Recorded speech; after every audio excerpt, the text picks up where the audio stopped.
IAS by IAS, that is PRISA IAS.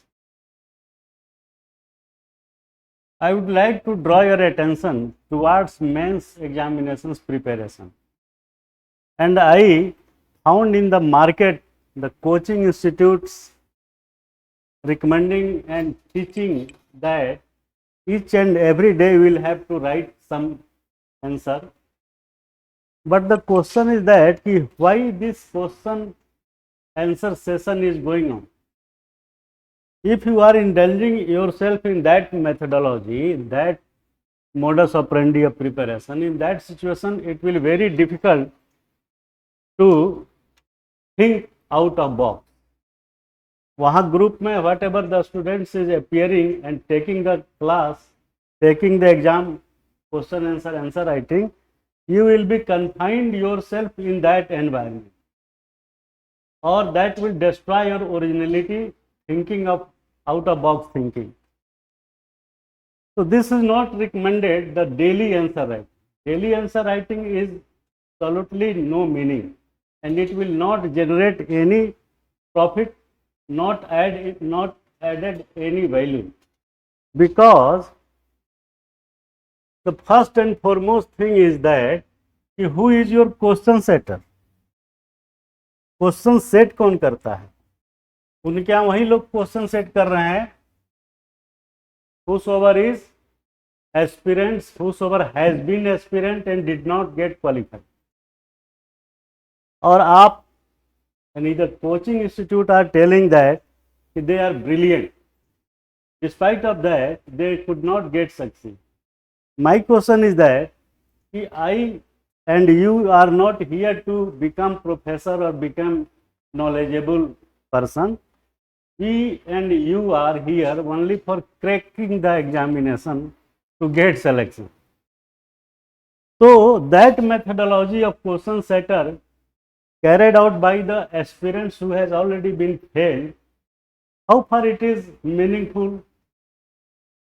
मैं तो समझता हूँ कि वो बिल्कुल बेकार इसलिए है क्योंकि he or she is not in the right directions to crack, to qualify the UPSC. That's why he has not been qualified so far.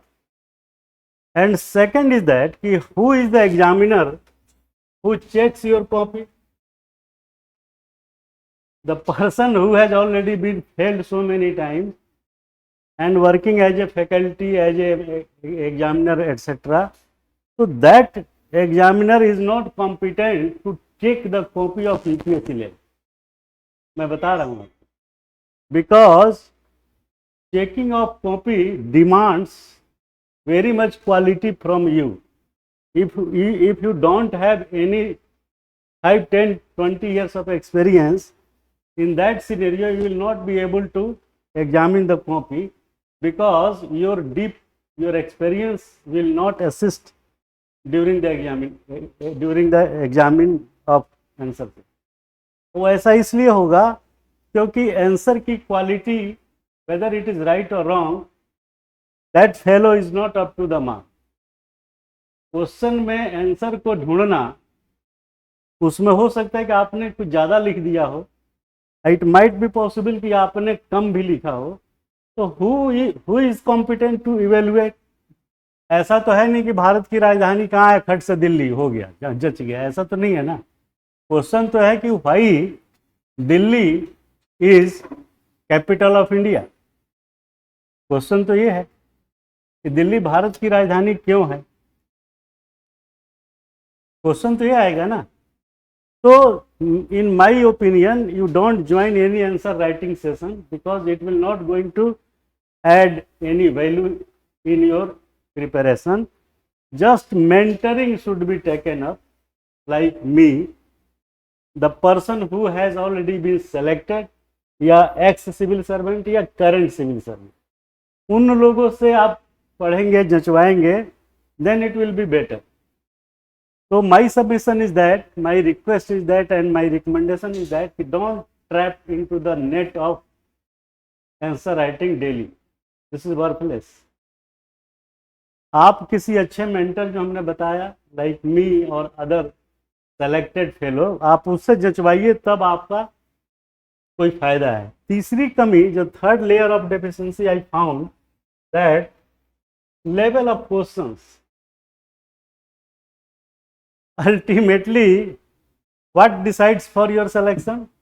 वही 20-25% question out of 20 question, 3-4 question will be so complex that nobody, माने not majority, 98% people cannot solve that question because they are really tricky and really complex nature. So my submission is that ki join my class for mentorship. I would recommend the level of questions जिसमें आप खुद feel करेंगे कि it is beyond UPSC.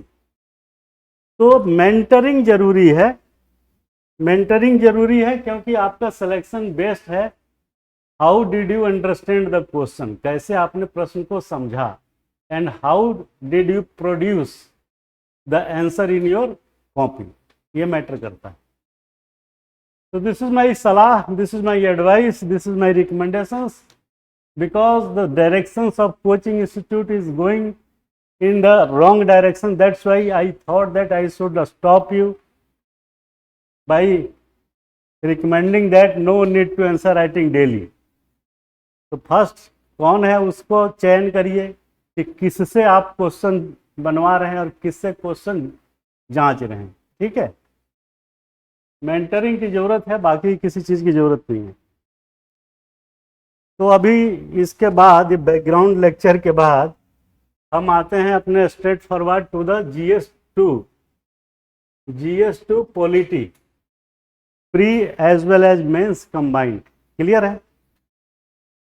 And question is that why election commission of India has been in the news of controversies, what remedial measures are required to make it more meaningful. अब question is that कि why election commission of India has been in the news of controversy, विवादों में क्यों रहा। कि हर साल कुछ ना कुछ विवाद होता ही रहता है जब भी कोई एग्जाम चुनाव होता है। तो आपको इसमें जो करंट चीजें हैं जो हाल ही में घटित हुई है उसको जो है आप ध्यान में रखिए। जैसे इलेक्शन कमिश्नर का अपॉइंटमेंट जो अभी हुआ 2-3 महीने पहले, उसको भी लेके बवाल था। वो सिविल सर्वेंट थे, 2 दिन रिटायरमेंट के बचे था, उससे पहले उनको बना दिया। और you will be surprise to know that there is no any process, there is no any methodology prescribed in any book, manual, legal document, संविधान, एनीवे, कि how the election commission of India will be appointed, what is the criteria and what is the requirement. Only criteria is that age कितना होना चाहिए, जितना भी हो, 6 साल से ज़्यादा और 65 साल से उम्र, whichever is earlier he or she should cannot continue more than 6 years, either 6 year or 65 years of the age, ठीक है ना। भारत का नागरिक है ये है। तो ये सब चीजें जो है छोटी मोटी दी हुई है, लेकिन the system should be design in such a way that transparency should be affixed in the government mechanism. ऐसे इलेक्शन कमीशन ऑफ इंडिया के अलावा तमाम यूपीएससी, पीएससी के चेयरमैन मेंबर, पीईएसबी के चेयरमैन मेंबर, बहुत सारे पोस्ट ऐसे हैं जिसमें सिलेक्शन का प्रोसीजर नहीं दिया। समझ रहे हैं? Are you getting my point? This is not only election commissioner, 2-4 नाम जो हमने बताया, there is no policy, there is no guideline, there is no any article in the constitution who recommends that the what will be the procedure for appointment of election commission. आपको चाहे तो बनाया जा सकता है, क्यों? तो दिस इज द कंट्रोवर्सी। अभी उसने बनाया ना इलेक्शन कमिश्नर को, in that case supreme court has commented कि why you have not prepared, why have you not implemented any procedures, any guideline by adopting that guideline any election commissioner could be recruited. ऐसा नहीं है। तो supreme court ने बोला था, ये controversy हुआ। तो ये कह रहा है कि क्यों न्यूज में रहता है। तो एक तो ये तो है ही जो हम बोल रहे हैं, some of the main controversy allegations of bias. अब you can imagine a person who is appointed by me, how can he dare to go against me? क्यों? लॉजिक है ना भाई, आपको हम ही ने बनाया और हम ही ने आपको अपॉइंट किया। अब how can you go beyond that, beyond my advice? That is the moral binding upon you, that is moral binding कि भाई इसी ने बनाया। But as per duty there is no need to protect that political party who has made you election commission. Rule ये कहता है, ये तो कहता नहीं कि जिसने बनाया उसके सपोर्ट करिए, उसके फेवर में काम करिए, लेकिन the agenda behind this appointment is admissible for everybody. सबको मालूम है कि क्या करेगा ये जाके, है कि नहीं? तो पहला controversy allegations of bias. There have been allegations of bias against the election commission in favour of the ruling party. Many opposition party have accused the ECI of being biased towards the ruling party and not taking action against them for violating the model code of conduct। भाई भतीजावाद जिसने आपको बनाया वो आप करते रहते हैं। ईवीएम टेम्परिंग का भी लेकर के बड़ा बवाल होता है, ये सब न्यूज में आता रहता है यूट्यूब पे। The election voting machine EVM used by the ECI have been a subject of controversy as many people have raised concern over the possibility of EVM tampering. Some political party have claimed that the EVM were hacked and result were manipulated. Controversy तो है, electronic voting machine में tampering है, एक button दबाओ चाहे कोई button दबाओ, vote एक पर्टिकुलर पार्टी को चला जाता है। Such type of rumour, such type of charges are being framed against the election commission. Third is delay in announcing result. In some instances